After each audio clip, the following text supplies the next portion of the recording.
하나님 말씀 신명기 24장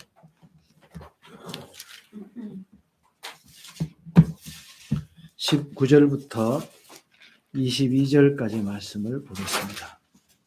신명기 24장 19절부터 22절까지 말씀을 보겠습니다.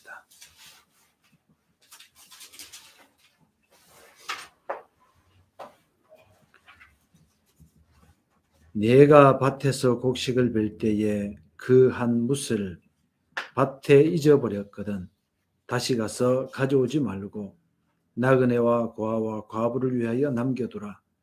그리하면 내 하나님 여호와께서 내 손으로 하는 모든 일에 복을 내리시리라. 내가 내 감람나무를 떤 후에 그 가지를 다시 살피지 말고 그 남은 것은 객과 고아와 과부를 위하여 남겨두며 내가 내 포도원의 포도를 딴 후에 그 남은 것을 다시 따지 말고 객과 고아와 과부를 위하여 남겨두라. 너는 애굽 땅에서 종되었던 것을 기억하라. 이러므로 내가 네게 이 일을 행하라 명령하노라. 아멘.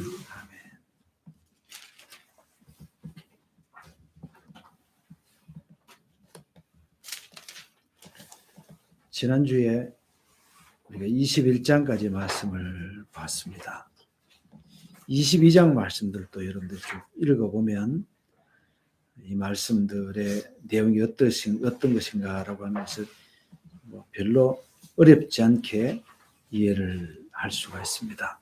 그래서 22장에 보면 내 형제 소나 양의 길 잃은 것을 보거든 못 본 체 하지 말고 반드시 돌려주어야 한다.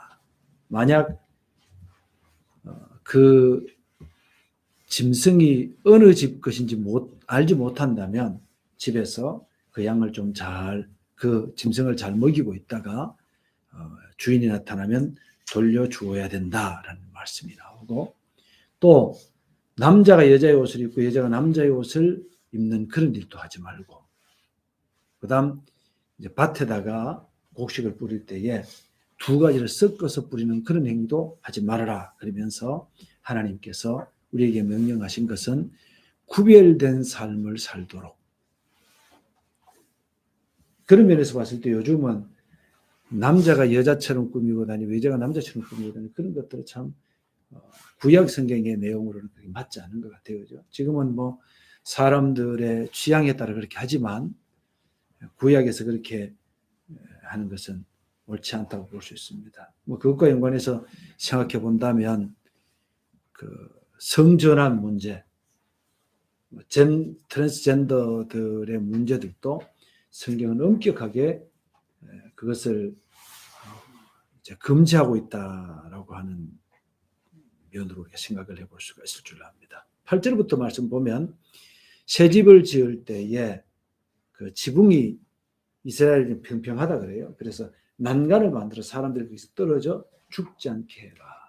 그래서 사람들의 안전을 위해서 이제 장치를 할 것을 얘기하고 있죠. 그것이 이제 좀 연결이 되면 이제 지금 건설 현장에서 하는 안전장치 있죠, 그죠? 예. 그런 것들도 철저하게 아무리 그 공기가 단축이 되면 뭐랄까요, 사업주가 돈을 많이 번다고 하더라도 거기에 안전장치를 하지 않는 것은 사업주의 죄가 되는 거예요, 사실은요. 그래서 안전장치를 충분하게 하는 것, 이런 것도 여기에 성경에 기록이 되어 있습니다. 그러니까 뭐 예를 들어서 그 노조 같은 데서 얘기하면서 노조 같은 데서 뭐 아니면은 국회에서 법을 만들 때에 이런 건 너무 엄격하게 해서 사업주에게 피해가 가는 것이 아니냐라고 얘기를 한다면 그런 부분에 대해서는 우리 그리스도인들은 어떤 생각을 해야 돼요? 안전장치라는 게 우선이다. 사람의 생명보다 더 물질이 우선이 되어서는 안 된다라고 하는 것을 분명하게 우리가 얘기를 할 수 있는 우리가 돼야 됩니다. 뭐 천하를 얻는다 그러더라도 우리 목숨을 잃어버리면 뭐가 남겠습니까? 그죠? 자, 넘어가서 좀 얘기를 해보십시다. 그 다음에 10절에 가면 너는 소나 나귀를 결의하여 갈지 말며, 그러니까 두 마리 소가 앞에 이제 전기를 끈다고 했을 때 손안하기는 힘의 차이도 있고 덩치 차이도 있으니까 어느 한쪽이 힘이 너무 쏠려서 다른 짐승은 너한 고통을 당하게 되겠죠. 그래서 그렇게 하면 안 된다고 하는 거예요. 그것을 우리가 생각해 본다면 이런 것이 되겠죠. 사회적 약자와 사회적 강자가 똑같은 짐을 지는 것은 옳지 않다라는 거죠. 그래서 그런 정신에서 나오는 것이 사실은 노블리스 오블리제라고 하는 거지. 그러니까 강자가 약자에 대한 배려를 해야 되는 이런 정신들도 여기에 이제 이런 것들을 통해서 다 유추해 볼 수 있는 그런 내용들입니다. 그래서 성경에서 얘기하는 강자들은 약자들이 적이 아니에요. 강자들은 약자들의 적이 아니에요. 그러니까 이제 그 사회주의적인 사상은 어떤 거냐 그러면 사회주의적인 사상이나 공산주의적인 그런 것들은 뭐냐 그러면 약자가 그 이렇게 혁명을 일으켜서 강자들의 것을 강탈하고 뺏는 그런 식으로 이제 생각을 하는데 성경의 사상은 그렇지 않습니다. 성경의 사상은 절대로 그런 건 아니에요.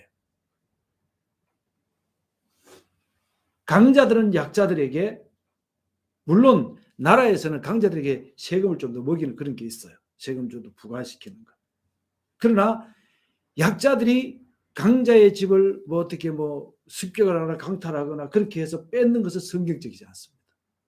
오히려 강자가 하나님의 은혜를 더 많이 깨닫고 그들이 약자들에게 베풀어 주는 거예요.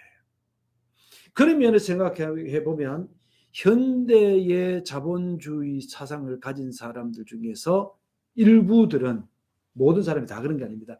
일부들은 너무 부를 축적만 하고 약한 사람을 돌보지 않기 때문에 그들의 정신은 하나님께서 기뻐하지 않는 정신들이다라고 하는 것도 우리가 조금 이해를 해야 됩니다. 그래서 강한 또 부유한 사람들은 약한 사람들을 도와줘야 돼요. 또 그런 면을 생각해 보면 이렇게 생각해 볼 수도 있어요.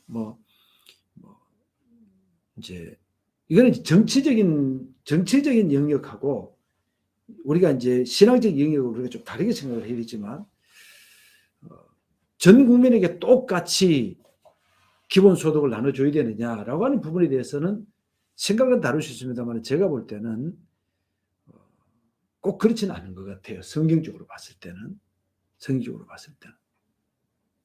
뭐 이렇게 생각하면 또 이해도 될 수도 있어요. 돈 많은 사람이 세금을 많이 내기 때문에 똑같이 나눠야 된다. 그런데 제가 이제 얼마 전에 사도교에 어떤 분을 만났는데 뭐 얘기하면 좀 어디쯤이라고 얘기하면 좀 그런 것 같아서 우리 교회 가까운데 사시는 분인데 그분은 벤츠 바이마흐를 타시더라고요. 벤츠 중에 최고 좋은 차예요.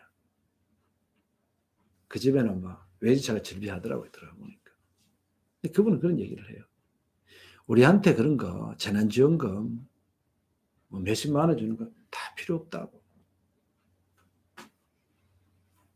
그분은 크리스찬은 아니었는데 그런 얘기를 하더라고요.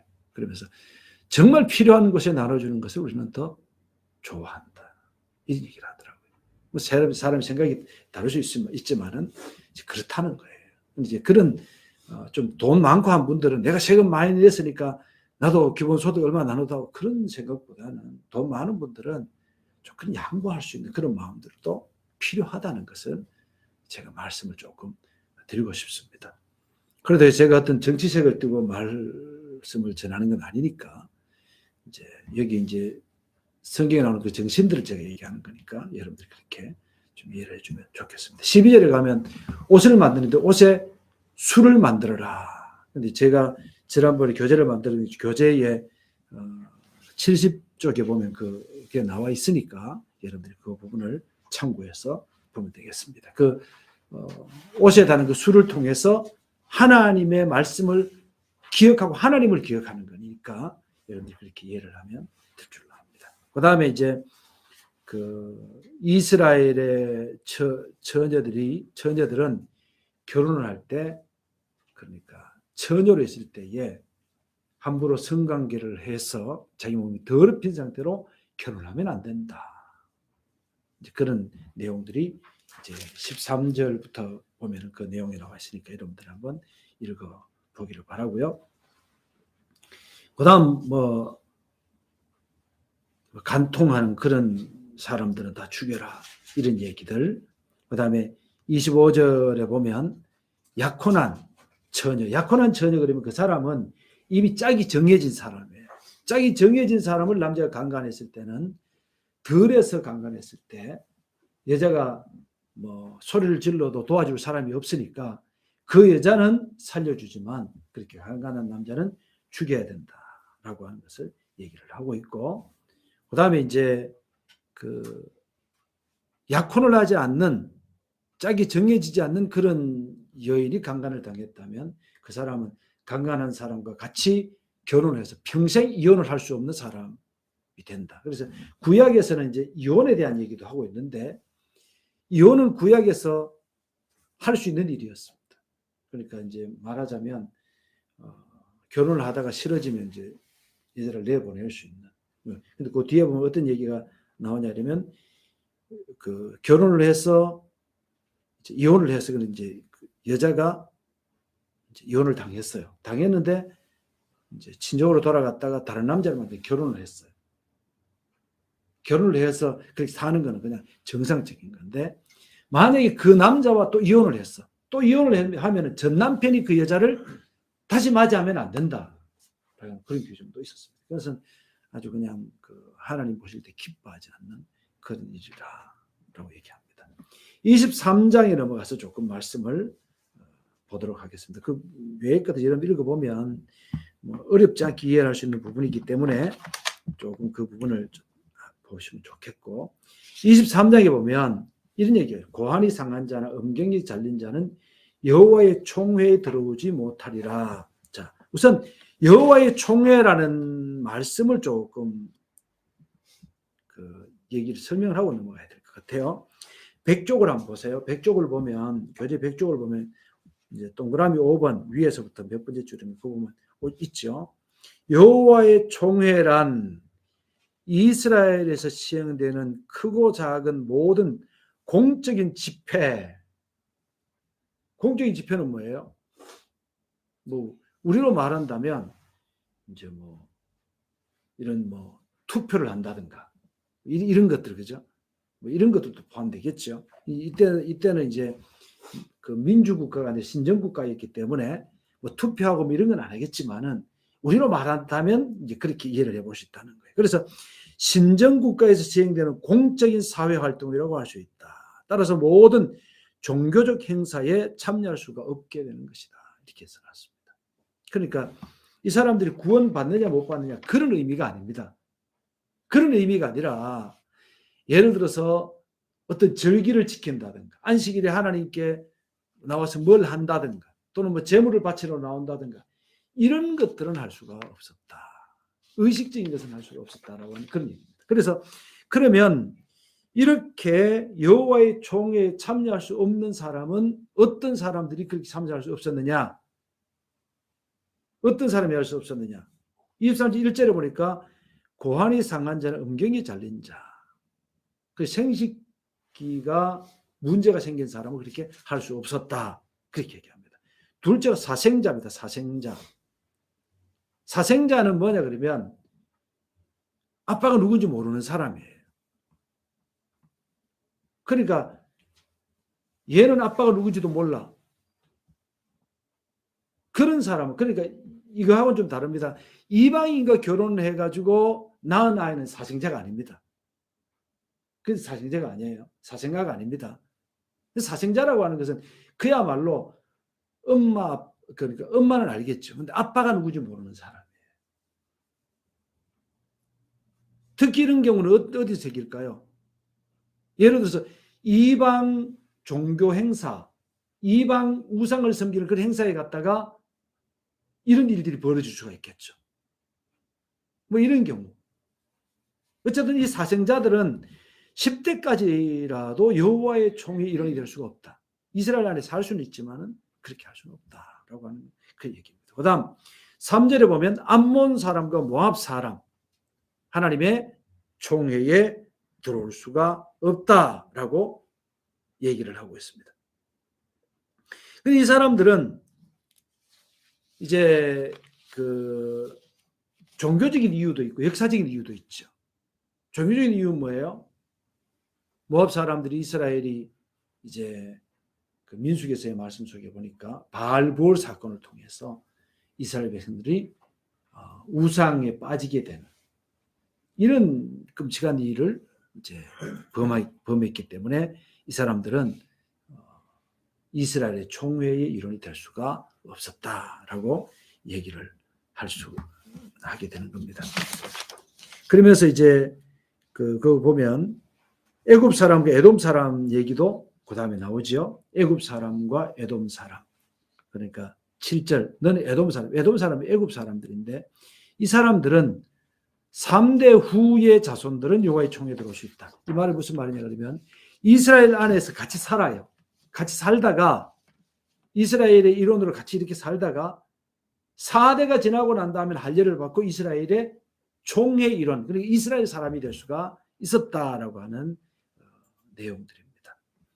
그 다음에 9절부터 14절까지의 말씀 보면 전쟁에 나갈 때에 어떻게 되느냐. 전쟁은 항상 하나님의 이름으로 해야 되는 전쟁이었고 하나님이 그 진영 속에 함께 하심으로써 승리를 준다는 믿음이 있었기 때문에 하나님께서 이 진영 속에 함께 하신다는 걸 믿기 때문에 진영을 거룩하게 해야 된다.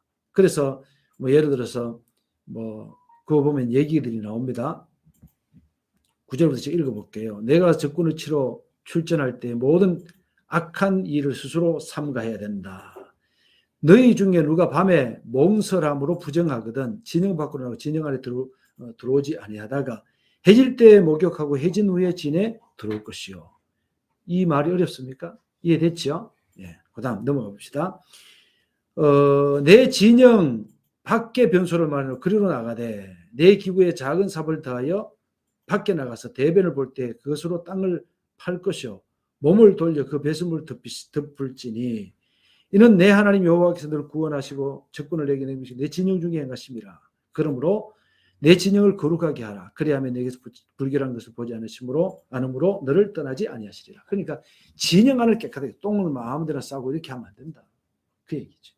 그러니까 이것은 이제 하나님께서 이 진영 안에 함께 하신다는 의미도 되지만 또 다른 면으로 우리가 일반적으로 생각해 보면 이렇게 그 배설물을 함부로 아무데나 뿌려버리면 이제 수인성 전염병이라고 그러죠. 이런 병에 걸리는 사람들이 많기 때문에 이것은 또 이런 일들도 얘기를 하고 있습니다. 그 다음에 15절 말씀 속에 읽어보면 종이 주인을 피해서 도망가가지고 너희 집에 오거들라. 그 종을 잘 돌봐주고 주인에게 넘기지 말아라. 넘기면 어떻게 해요? 죽으니까. 예. 종에 대한 인권도 하나님은 이렇게 정하고 계신다는 것을. 그 다음에 17절 말씀 속에 보니까 창기, 또 미동, 여기서 뭐라고 얘기합니까? 남창이죠. 그러니까 창녀나 남창이 있어서는 안 된다. 그렇게 얘기를 하고 있습니다. 그 다음에 이제 19절 말씀부터 보면 이자를 받으면 안 된다. 전당물을 잡을 수 있어요. 전당물을 잡을 수가 있는데 이자는 받으면 안 된다, 형제들이. 근데 이 전당물을 잡을 때에도 전당물은 사람에게 꼭 필요한 것은 정말 필요한 것을 잡으면 안 돼요. 예를 들어서 맷돌의 윗짝. 맷돌은 왜 필요하죠? 이때 당시에는 방앗간이 제대로 없었기 때문에 가루를 만들어서 곡식을 갈아가지고 이제 빵을 만들어 먹어야 될 거 아니에요. 그런데 맷돌 윗짝이 없으면 못 갈잖아요. 생필품이에요. 생활에 굉장히 필요한. 그 다음에 겉옷 잡으면 안 됩니다. 겉옷을 잡으면 안 되는 이유가 이때 당시에 가난한 사람들 겉옷을 이불로도 사용했기 때문에 잡으면 안 됩니다. 그러면서 하나님이 얘기하시는 것은 어떤 거냐 그러면 너희들이 이제 과와 과부들에게 선행을 베푸는 그게 너희들이 복 받는 길이라고 얘기를 하고 있는 것이죠. 뭐 이런 얘기들. 그 다음에 이제 이자를 받을 수 있는 타국 사람에게는 받을 수 있다. 이스라엘 사람에게 받으면 안 되고 타국인에게는 받을 수가 있다고 이제 얘기를 하는 그런 내용들입니다. 어렵지 않죠?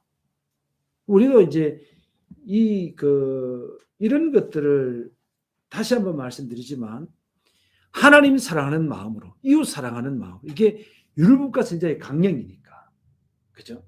율법과 선지자의 가장 기본적인 정신이니까 이것을 중심으로 해서 이것을 지금 이렇게 실천하며 살아라고 하는 구체적인 실천 방안을 얘기하고 있다라고 기억하면 됩니다. 그러면 이런 것들 우리가 좀 듣고 나면 우리 그리스도인들도 이 세상에서 어떻게 살아야 될 것인가 하는 것이 어느 정도 감이 잡히게 되겠죠. 그래도 예수님이 가르치신 그 산상수훈 같은 것들도 이런 정신으로 이해를 하면 우리가 다 이해를 할 수가 있겠죠. 어려운 것보다는 좀 더 쉽게 되겠죠. 그죠? 예. 이런 정신을 우리가 알지 못하면 신약을 우리가 충분히 이해할 수가 없어요. 그 구약을 갖다가 뚫뚫 말아가지고 그냥 다 필요 없고 우리는 은혜의 시대에 살기 때문에 신약만 알면 된다라고 생각하는 사람은 참 한쪽만 알고 한쪽은 잘 모르는 사람이라고 볼 수가 있는 거죠. 자, 계속해서 보면 21절 하나님께 서원한 것은 무조건 다 속히 갚아야 된다 라고 말씀을 하고 있습니다. 그 다음에 24절 말씀 속에 보면 포도원에 들어갈 때 포도를 따먹을 수는 있지만 따가지고 갈 수는 없다. 배가 고파서 남의 곡식밭에 들어갔을 때도 곡식을 따서 먹는 것은 가능하지만 그것을 예를 들어서 따가지고 뭐 주머니에 넣는다든가 또 무슨 가방에 넣는다든가 이것은 안 된다. 이렇게 얘기하고 있죠. 그러니까 배고픈 사람들에 대해서도 배려 같은 것은 충분히 있었죠. 그러나 이렇게 훔쳐가고 하는 그러니까 내가 이렇게 뭘 주머니 넣고 가거나 아니면 보관하고 가는 것은 그건 도둑질에 해당되는 것이니까 하면 안 된다는 거죠. 이런 예에서 우리가 말씀 본다면은 마태복음 12장에 나오는 그 예수님과 제자들이 그 이제 밀바 사회를 지나다가 제자들이 이제 미리삭을 이렇게 해가지고 먹는 그 사건을 통해서 바리새인들이 예수님의 제자들이 한 일을 보고 공격하는 그런 내용들도 보면 이제 안식일에 하지 말아야 될 일을 했다라고 하는 것은 남의 이제 평일 같으면 남의 밭에서 곡식을 따먹는 게 문제가 안 되지만 이제 안식일이었기 때문에 이게 문제가 된다는 얘기들이죠. 그 얘기는 지난번에 한번 말씀드렸기 때문에 얘기를 하고 좀 넘어가도록 하겠습니다. 그 다음에 24장에 가면 아까 제가 얘기했던 내용이 그게요. 이혼과 재혼에 대한 거, 그죠? 이혼과 재혼에 대한 거. 결혼했다가 이혼하고 다른 남자에게 갔다가 다시 오는 여자를 받아서는 안 된다는 그런 내용들이죠. 그 다음에 5절 말씀 중에 사람이 새로이 아내를 맞이했으면 군대에 내보내면 안 된다. 신혼 기간에는 군대 징집을 안 했습니다. 이 믿음이 없으면 이렇게 할 수 있겠어요? 하나님께서 우리와 함께 하신다는 그 믿음이 있으면 이런 게 가능하겠죠. 그 다음에 이제 그 6절에 나오는 뭐 맷돌 전당 잡는 거, 뭐 이런 것들. 그 많은 내용들. 7절에 가면 이제 뭐라 그러죠? 그 사람을 납치하는 거 있죠. 인신매매하는 거. 반드시 죽여야 된다. 인신매매는 반드시 죽여야 된다. 우리가 그런 게 있어야 되는 거죠. 인신매매를 보면 사형이 차는 게 맞는 것 같아요. 사형이 쳐야 돼. 그래 이제 지금 누군가가 저한테 뭐 그렇게 묻는다면 사형제도를 어떻게 생각하느냐 그러면 안 하면 좋겠지만 나라에서 사형을 구형하고 또 사형을 언도하고 그다음에 사형을 집행하는 것은 나라에서 하는 것은 저는 정당하다고 봅니다. 그건 정당하다고 봐요. 그 이유는 지난주에 제가 그 사법제도 또 그다음에 그리스도인들과 관계, 정부와 그리스도인 관계에 대해서 이제 그렇게 말씀드렸는데 그 어느 권력이든지 하나님께서 내려주신다는 그 내용들이 성경에 분명히 나와 있고 그렇다고 해서 그 나라에서 집행하는 그런 것들은 옳다고 봅니다. 분명하게 뭐 예를 들어 사람을 살인을 많이 해서 어떤 문제가 생긴다든가, 우리가 성경적으로 본다면 인신매매를 했었던 그런 일이 있다든가 하는 그런 사람들은 사형에 처하는 것이 맞지 않느냐라고 하는 것이 제 입장입니다. 그것은 우리가 흔히 생각하는 사람이 어떻게 사람의 목숨을 함부로 뺐느냐라고 하는 것과는 조금 다른 부분이다라고 하는 것을, 인권이라고 하는, 사형수에게도 인권이 있느냐? 있습니다. 사형수에게도 인권이라고 하는 게 있습니다. 그래서 사형수가 사형 받기까지는 그가 인간으로서의 대접을 받아야 돼. 그러나 그의 죄에 대한 대가는 받아야 된다라고 하는 그런, 그러니까 인권이라고 하는 것도 우리가 좀 생각을 좀 많이 해야 될 부분들이 있다는 말씀드립니다. 물론 토론 잘하는 분이 저한테 와서 논리적으로 얘기를 하면 제가 논리적으로 얘기해서 이길 수는 없습니다. 분명하게. 그러나 그분들이 인권에 대해서 저한테 무슨 얘기를 하면서 사형 폐지에 대해서 아무리 그냥 저를 설득시켰다고 하더라도 저는 아닌 건 아니라고밖에 제 주장을 굽힐 수는 없다라는 말씀. 그렇게밖에 말씀 못 드릴 것 같아요. 제 생각이 그러니까요. 그 다음 8절에 보면 나병에 대한 얘기들도 나오고요. 또 10절에 보면 전당물에 대한 얘기가 나옵니다. 전당물에 대한 얘기 아까 말씀드렸으니까 예를 들어서 맷돌 윗짝이라든가 겉옷이라든가 이런 것들을 전당 잡으면 안 된다라고 하는 그런 내용들입니다. 그 다음에 14절 말씀 속에 보면 어떤 사람이 일을 시켰을 때 품삯을 내일로 미루지 말고 당장 줘라. 왜? 그날 주지 않으면 그 사람은 집에 가서 굶게 된다 라고 하는 것을 얘기하고 있습니다. 16절 아버지는 그 자식들로 말미암아 죽임을 당하지 않을 것이요 자식들은 그 아버지로 말미암아 죽임을 당하지 않을 것이니 각 사람은 자기 죄로 말미암아 죽임을 당할 것이니라. 연좌제 안 된다.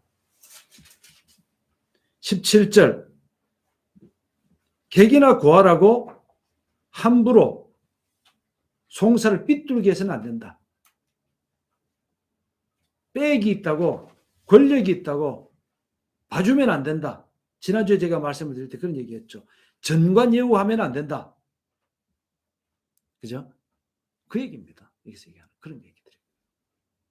우리가 정확하게 지금 일어나는 일들을 잘 몰라요, 사실은.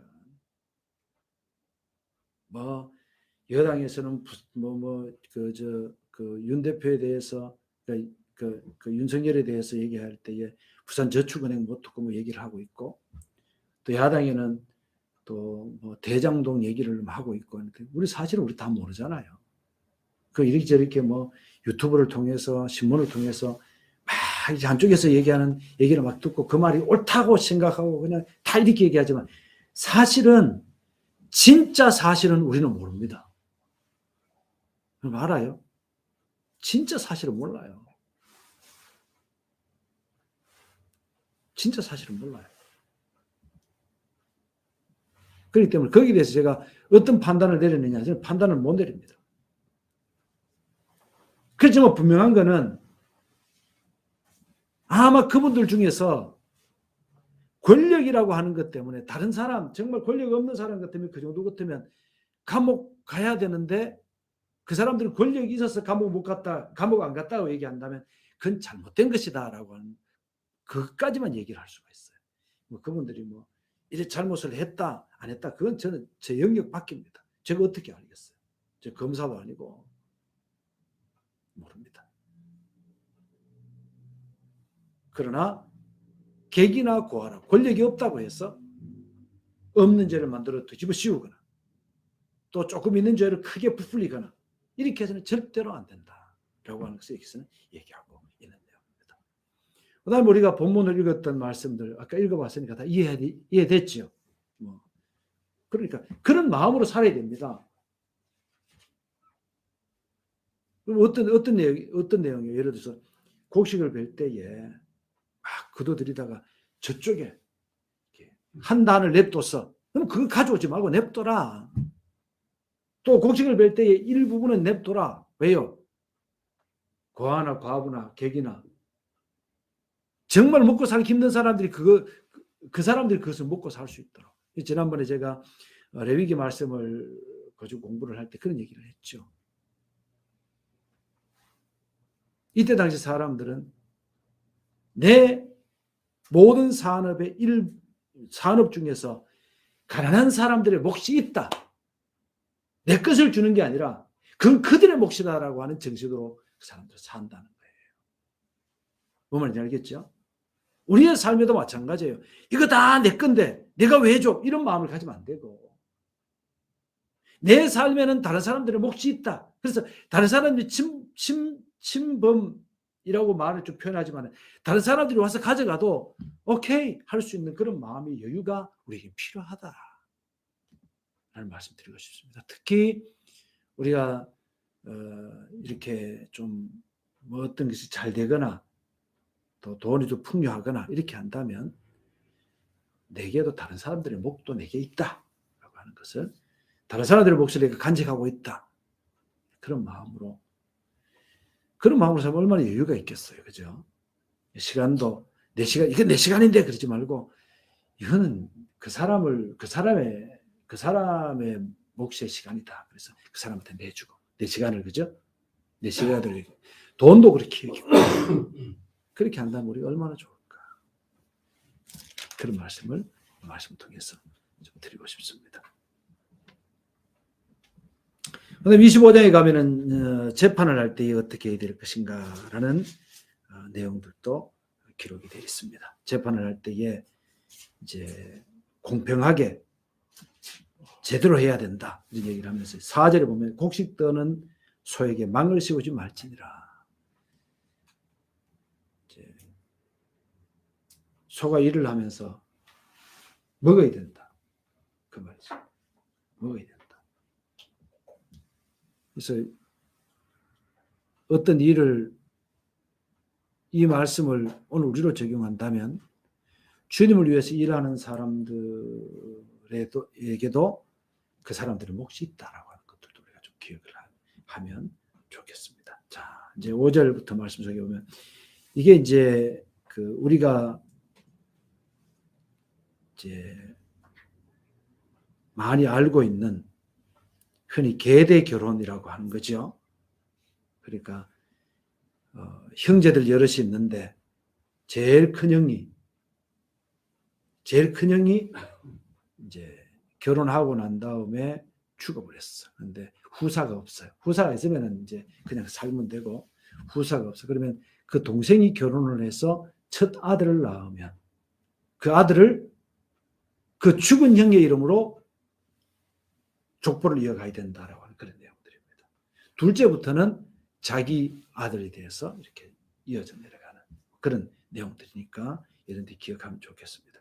그러면은 이렇게 생각해 볼 수도 있겠죠. 뭐 사람들이 그러면은 그 형수랑 결혼한다고 했을 때, 그죠? 형이 죽고 형수랑 결혼한다고 했을 때 나는 인간적으로 생각해 봤을 때 뭐 좀 너는 헌 여자하고 사는 거 아이가?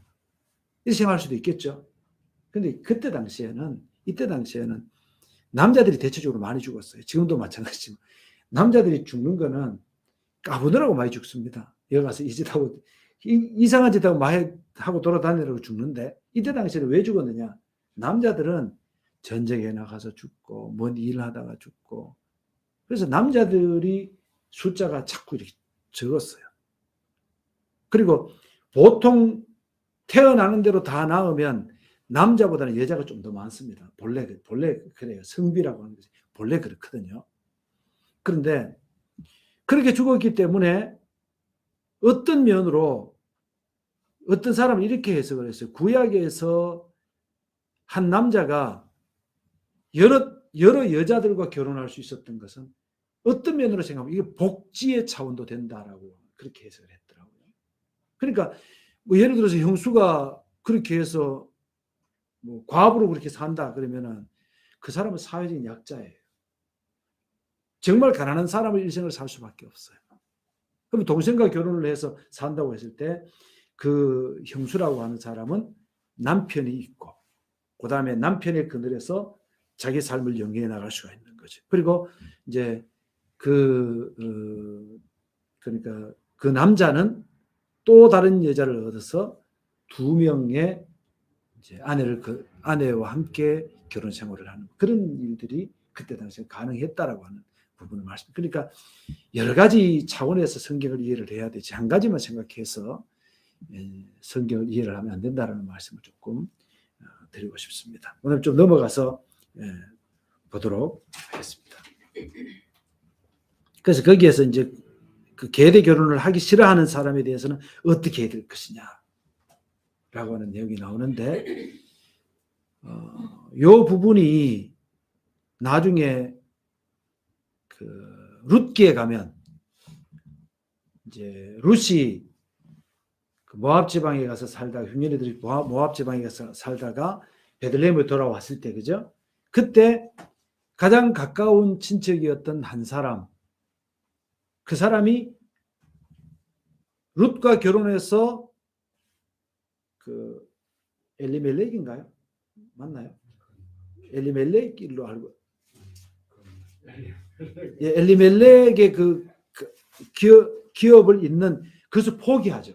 그래서 누구랑 결혼을 하냐 그러면 보아스가 결혼을 해가지고 보아스와 결혼을 해가지고 이제 다윗의 할아버지가 되는 그런 이제 얘기들이 룻기에 기록이 되어 있으니까 이것과 연관이 되는 이제 그런 부분이. 그래서 그 이제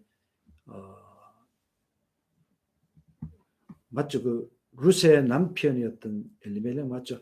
그 사람하고 가장 가까운 사람이 신을 벗어서 주는 그 내용이 나옵니다. 그게 바로 여기에서 근거된 것이다라고 하는 것을 여러분들이 기억하면 되겠습니다. 그때 당시만 해도 법이 벌써 많이 변질이 돼서 여기에서 신발을 벗기고 그렇게 하면은 이제 그 남자에 대해서 너는 가문의 그 기업을 이어가지 않는 아주 나쁜 놈이다. 그리고 막 침뱉고 뭐 이렇게 했는데 벌써 룻기에 가면은 사사기 시대에 가면은 이 율법이 벌써 흐릿해져 가지고 아주 이상하게 바뀌어버리는 별로 그리 길지 않은 세월에 이런 일이 일어나는 것들을 보면서 안타깝습니다. 자, 그 다음에 또 이런 얘기가 있어요. 두 사람이 11절에 서로 싸울 때에 한 사람의 아내가 그 친언자의 손에 그 남편을 구원할 가까이 가서 손을 벌려서 그 사람이 음낭을 잡거든 그 여인의 손을 찍어버리라. 이게 이제 좀 문제가 생기는 게 뭐였나 그러면 남자의 음낭을 잡는다고 하는 것은 그러니까 그 사람의 그 생식 기능을 뭐랄까요?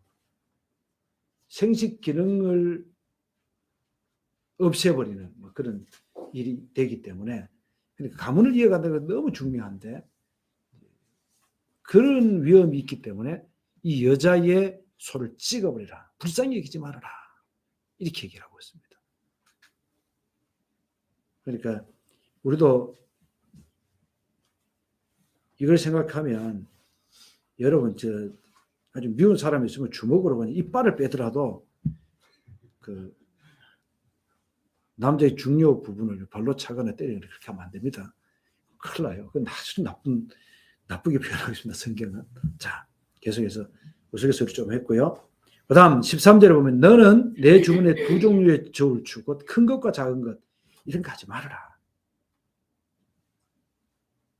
팔 때는 아주 그냥 작은 걸로 해가지고서는 주면서 그죠? 살 때는 또 큰 죄를 갖다가 달아가지고 이익 보려고 그런 거 안 된다. 그 얘기입니다. 그런 것들은 하나님께서 아주 증오하시는 그런 얘기들이다. 17절 말씀 속에 보면 아말렉을 하나님의 목전에서 지워버리라. 이 아말렉이 언제까지 가지하십니까? 아말렉은 그 에스더서 나아만 아니 하만까지 하만이 이 아말렉 족속이었어요. 거기까지 이어지는 끈질긴 민족이었는데 그 바벨론에서 이 사람들이 결국은 이제 아말렉이 진멸이 된 거예요. 아말렉은 참 끈질깁니다. 우리에게 있어서 죄라고 하는 것도 끈질깁니다. 그래서 우리는 죄와 싸우되 피 흘리기까지 싸워야 되는 거죠.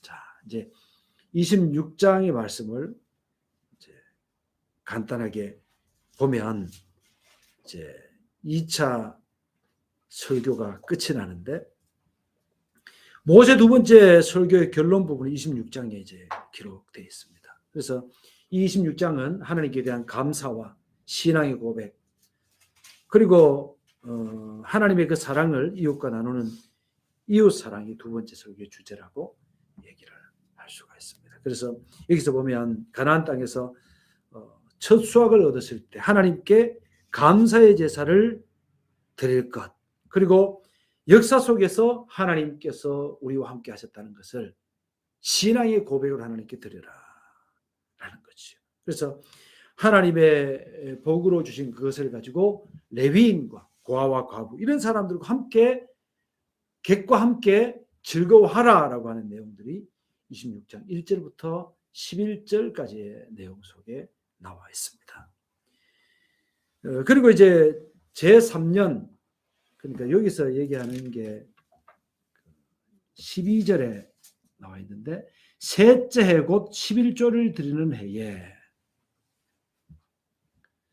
이 부분을 어떤 분들은 지난주에 얘기했나요? 첫째 11조, 둘째 11조, 셋째 11조 이렇게 표현하는 사람들이, 저는 그렇게 보기보다는 셋째 해 곧 11조를 드리는 해에 이렇게 얘기하는 것은 제가 이해하기는 이렇게 이해할 수 있을 것 같아요. 가나안 입성 후에 3년 차부터 11조를 드린다라고 하는 의미로 이해를 할 수 있을 것 같아요.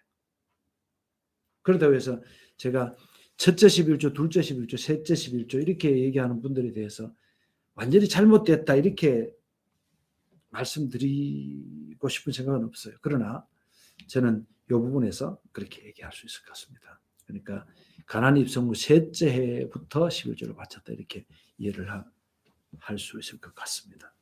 제 교재에는 셋째 11조라고 써놨지만 이게 조금 다르게 볼 수밖에 없을 것 같아요. 그래서 그것을 드릴 때에 함께 하나님께 즐거워하면서 또 어려운 사람들과 함께 나누라는 그런 내용들입니다. 그다음에 16절 말씀부터 보면 16절 말씀부터 좀 보면 오늘 내 하나님 여호와께서 이 규례와 법도를 행하라고 내게 명령하시느니 그런즉 너는 마음을 다하고 뜻을 다하여 지켜 행하라. 그러면서 이것은 우리가 해야 될 것이 그냥 생각도 없이 또 마음이 느끼는 대로 이렇게 하는 것이 아니라 하나씩 살펴서 일일이 거기에 대해서 정확하게 지켜 행하도록 노력해야 된다라고 얘기하는 겁니다. 이제 이런 예로 성경을 보면 그런 얘기가 있어요. 예를 들어서 우리가 말하자면 이렇게 음식을 이렇게 만들려고 이렇게 해놨는데 거기에 준비를 해놓은 거기에 그냥 일반적으로 그런 독이 한 방울 떨어졌으면 어떻게 될까요? 사람이 먹으면 죽는 그런 독이 한 방울 떨어지면 어떻게 될까요? 그 부분을 싹 돌아내고 먹어요? 다 버려야 됩니다. 그 독이라고 하는 것이 떨어지면 다 버려야 됩니다. 그 먹다가 돌아가시는 수가 있어요. 그죠? 그러니까 하나님의 법을 지킬 때에 하나님 명령하신 그럴 거예요. 하나님 명령을 세밀하게 지켜서 행하지 못한 것을 죄, 하나님께서 독이거든요. 그래서 하나님은 율법의 어떤 부분을 지키고 어떤 부분을 지키지 말고 그렇게 얘기하는 것이 아니에요. 다 지켜야 말하는 거예요. 그런 면에서 우리가 마태복음 5장의 말씀을 읽어보면 5, 6, 7장의 말씀을 읽어보면 잘 이해가 될 수가 있어요. 그래서 5, 6, 7장 읽어보면 그 내용 속에서 특히 6장 같은 데 말씀 보면 너희가 이러라고 하지 않았느냐? 하나님이 이렇게 명령하지 않았느냐? 넌 내가 명령을 이렇게 해라. 그러면서 주님이 쭉 말씀하시면서 여자를 보고 음욕을 품는 자마다 가늠한 자니라. 가늠하지 말라는 말을 들었지만 여자를 보고 음욕을 품는 그 자체가 가늠이야. 그러면서 사람들이 하나님의 법을 지킬 수 없다는 것에 대해서 얘기를 하고 있어요. 완벽하게 지킬 수 없어. 그거는 뭐냐? 그 자체로 그 속에 독이 빠졌기 때문에 사람의 율법을 지키려고 하는 행위로는 의에 이룰 수 없다는 것을 얘기하고 있어요. 그래서 구약에 나와 있는 제사법도 마찬가지예요. 제사법도 사람이 막 지키려고 노력하는데 죄를 지어. 그래서 죄를 짓기 때문에 하나님은 속죄의 제사를 통해서 짐승을 죽여서 피를 흘려서 사람의 죄가 용서받는 거예요.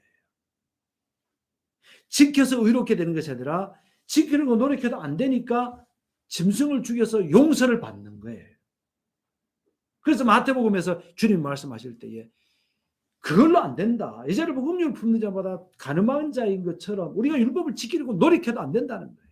그래서 주님이 뭐라고 그래요? 그런즉 너희는 그의 나라와 그의 의를 구하라. 그의 의인 거예요. 구약에서 하나님의 의라고 얘기하는 것은 뭐예요? 사람이 노력해도 안 돼. 그래서 짐승을 죽여서 피 흘림으로 그 피로 말미암아 우리의 죄가 용서받는 것이 의라고 하는 것이었어요. 이것을 우리가 창세기 말씀을 보면 창세기 6장 9절에서 노아의 행적은 이러하니라 그래놓고 노아는 의인이요 당대의 완전한 자라. 의인이다라는 말이 지난번에 말씀드린 대로 어떤 의미였어요? 제의적인 의미였어요. 노아는 역시 죄를 짓고 살아. 그렇지만 그가 제사를 통해 짐승이 피 흘려서 죽음으로 말미암아 자신의 죄가 용서받는다는, 피 흘림으로 말미암아 죄 용서를 받는다는 그 의식을 행함으로 그가 의인이 됐다는 것을 노아는 의인이요라고 그렇게 표현하고 있는 거예요. 신약이랑 구약이랑 똑같아요. 똑같아요. 루터가 그렇게 얘기했다 그랬나요? 성경을 짜보면 피가 나온대. 구약을 짜보면 짐승의 피가 나오고 신약을 짜면 예수님의 피가 나온다는 거예요. 다시 말하면 피 흘림이 없이는 우리에게 용서가 없다는 거예요. 그래서 우리는 이렇게 예수님의 보배로운 피를 의지해서 우리의 죄를 대속하신 그 피를 의지해서 살아가는 사람들이다라고 하는 것을 꼭 마음속에 명심하고 살아야 돼요. 그러면서도 우리가 그러면 나가 예수만 믿으면 다 돼. 그게 아니고 율법을 주신 정신이 뭔가를 알고 하나님을 어떻게 사랑할 것인가, 이웃을 어떻게 사랑할 것인가 세부적으로 실천하며 살아야 되니까 우리의 삶은 우리의 죄 용서나 우리의 의는 예수님의 피에 달려 있지만 우리의 삶의 행동은 어떻게 해야 될 것인가 했을 때 그것은 율법을 통해서 레위기를 통해서 출애굽기 레위기를 통해서 민수기를 통해서 또 그것을 설명한 신명기를 통해서 우리가 그 정신을 어떻게 실천할 것인가, 율법을 어떻게 실천하고 살 것인가, 하나님과의 관계 속에서 우리가 어떻게 그 교제를 더 향상시킬 것인가, 이웃과의 관계 속에서 어떻게 우리가 더 그 사랑을 증진시켜 나갈 것인가 하는 것을 얘기해 주고 있다는 것을 말씀드리고 싶은 거예요. 오늘 이 말씀을 따라서 우리 말씀을 실천하며 사는 우리 모두가 될 수 있기를 주님의 이름으로 축복합니다. 아멘.